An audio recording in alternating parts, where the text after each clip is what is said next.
आज कोई नहीं पीटे गए हैं क्या? दिल्ली में भी पीटे गए, गाली सुने गए, महाराष्ट्र में हुआ, साउथ में हुआ, आसाम में हुआ, मणिपुर में हुआ। ये जो लोग बात कर रहे हैं इनसे पूछिए ना, चुनौती कबूल करे और बिहारियों को कहे कि काम बंद करके सब बिहार लौट जाए, हम यहाँ रोजगार देंगे। हरदम पीटे गए बिहारी। इस परिस्थितियों को जन्म ही दिया 17 साल राज करने वाले और 15 साल राज करने वाले। मैं जानता हूँ सेवा धर्म राजनीति धर्म नहीं है। राजनीति धर्म है दोगलई, दुष्टई, धूर्तई। शुरू से लेकर अभी देश के प्रधानमंत्री भी या अमित शाह जी या कई ऐसे सारे लोग, मुख्यमंत्री जी पर भी 302 का मुकदमा दर्ज है बार। इन माफियाओं के खिलाफ, इनके रावण के लंके को खत्म करना मेरा मुद्दा है। नेता, माफिया, दलाल और बिचौलिया और पदाधिकारी का जो नेक्सस है, इस सिस्टम को मिटाना मेरा संकल्प है। नमस्कार, सिटी पोस्ट में आप सभी का स्वागत है। जाप संरक्षक सांसद पप्पू यादव, बिहार के काफी एक्टिव नेता हमारे साथ हैं। पप्पू जी, पूरे बिहार की राजनीति में राजनेता एक तरफ, आप एक तरफ हैं, इतना एक्टिव कैसे हैं आप? जब आप पेन लीजिएगा, लोगों के लिए जीने की आदत होगा, जब आप सकारात्मक सोच रखिएगा, जब आप पिक एंड चूज नहीं कीजिएगा, आप मदद और न्याय को, सेवा को अपने जीवन का आधार बनाइएगा, ऊंचे मूल्यों के लिए जीने की जो आपकी सोच है वह आप यदि रखिएगा तो नेचुरल है कि आप आम आदमी के लिए जीने की जो चीज़ें हैं वो चेंज होगी। और एक्टिव का कोई खास, मैं जानता हूँ सेवा धर्म राजनीति धर्म नहीं है। राजनीति धर्म है दोगलई, दुष्टई, धूर्तई। कोई इससे मोक्ष भी नहीं मिलना है, पाप पुण्य भी नहीं है। जिंदगी जीने के तरीके हैं मेरे। जीवन को आप कैसे जीते हैं, ईश्वर की कल्पना सब करते हैं और ईश्वर के पथ को कोई अपना जिंदगी नहीं बनाता, आदर्श नहीं बनाता। ईश्वर को समझना मात्र ही काफ़ी है।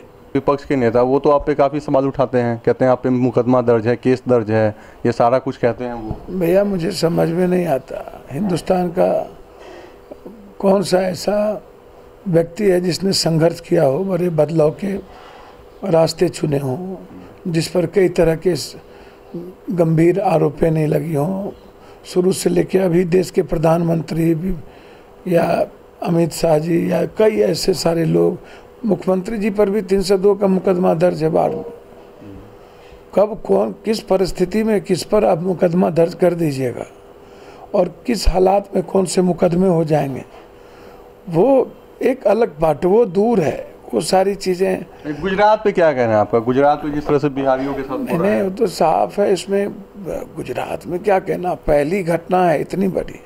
बम्बई और असम में भी देश में हरदम पीटे गए बिहारी।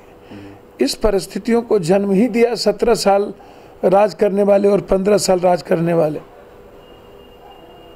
और बिहारी भी इसके खुद के जिम्मेदार हैं। क्या कि उन्होंने अपने ऊपर अत्याचार होने दिया? नहीं, बिहार, हम उद्यमी नहीं बन पाते हैं। हम बिहार में अपने रोजगार को डेवलप नहीं करते हैं। हमारी मानसिकता सिर्फ सरकारी नौकरी और प्राइवेट नौकरी की बन गई है। हम अपने यहाँ रह के काम नहीं कर पाते हैं और वो हालात भी नहीं, वो परिस्थितियाँ भी नहीं है। वो परिस्थिति पैदा गवर्नमेंट ने, मैं मानता हूँ कि गवर्नमेंट ने मेरे इंफ्रास्ट्रक्चर नहीं दिया, गवर्नमेंट ने जीने के रास्ते हमारे छीन लिए।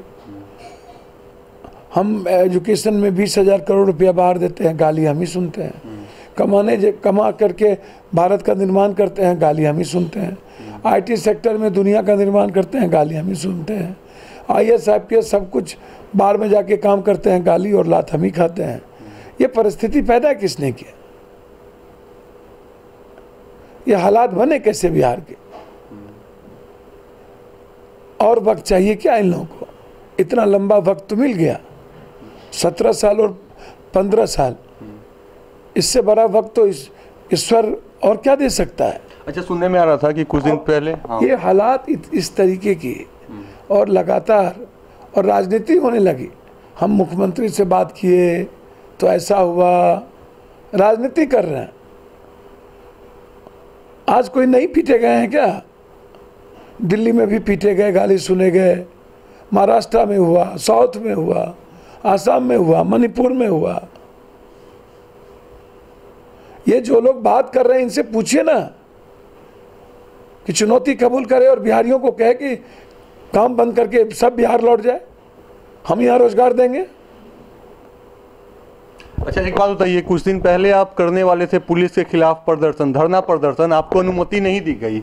एसडीओ का कहना था कि वहाँ पे तोड़ फोड़ हो सकता था, मारपीट हो सकता था, इसलिए शायद उन्होंने अनुमति नहीं दी। क्या कहना है इस पर आपका? नहीं, देखिए, अनुमति अपने तरीके से व्याख्या कानून की लोग करते हैं।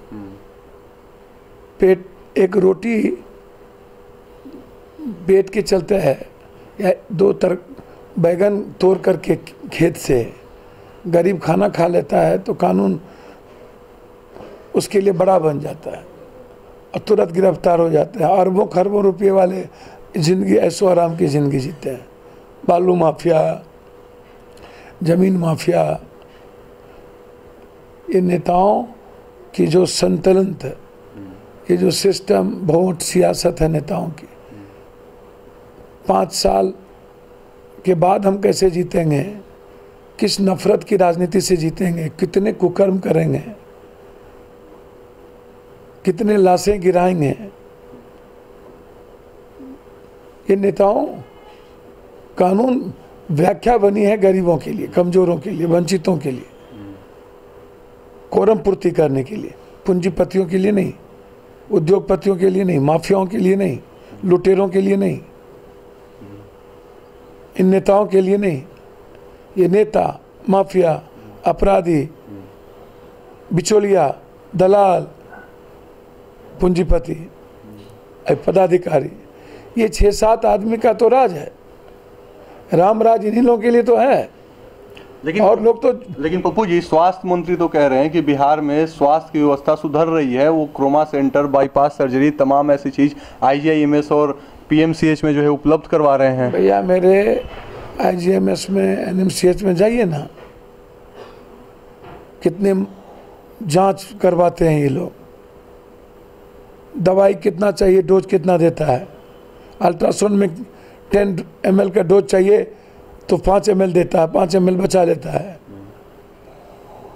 कहीं मशीन बंद है, कहीं डायग्नोसिस सेंटर बंद है, अल्ट्रासाउंड नहीं है, CT स्कैन नहीं है। 34 करोड़ रुपया नीतीश कुमार जी ट्रामा सेंटर के लिए दिए, ठेकेदार खा गए होंगे, नहीं बनेगा। जब डॉक्टर का कमी है, अस्पताल की कमी है, जब कुछ है ही नहीं, टेक्नीशियन नहीं है, लैब नहीं है, नर्स नहीं है, सारी चीज़ें हमें बाहर से ही करानी है, जबकि दुनिया में सबसे ज़्यादा दवाई खाने वाला राज्य है बिहार और सबसे ज़्यादा अस्पतालों में पैसा देने वाला राज्य है बिहार। इंग्लिश मेडिसिन सबसे ज़्यादा, जांच में सबसे ज़्यादा पैसा, पूरे देश में सबसे ज़्यादा अस्पतालों में भीड़ बिहार की लगती है। और उसके बाद बिहार में कोई इंफ्रास्ट्रक्चर नहीं, लूट रहे हैं सभी लोग।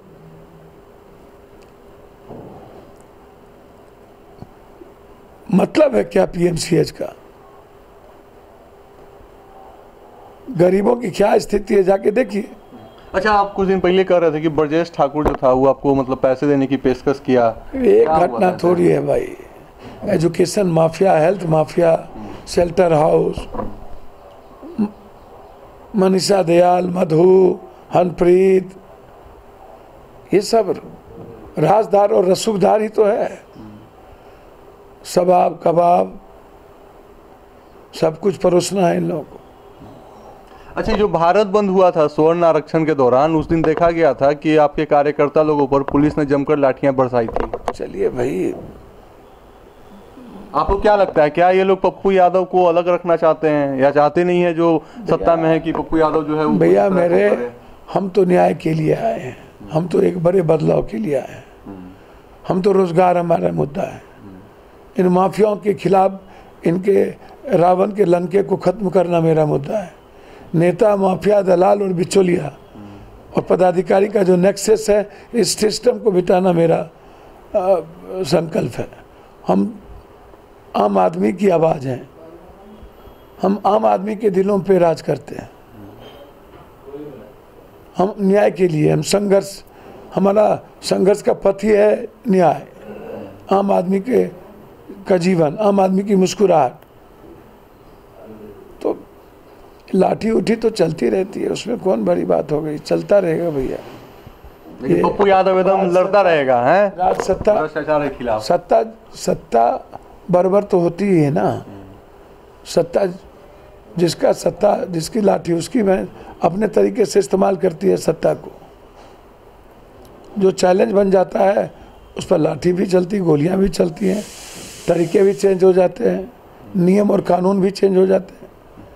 कानून इस देश के आम आदमी के लिए कहाँ है?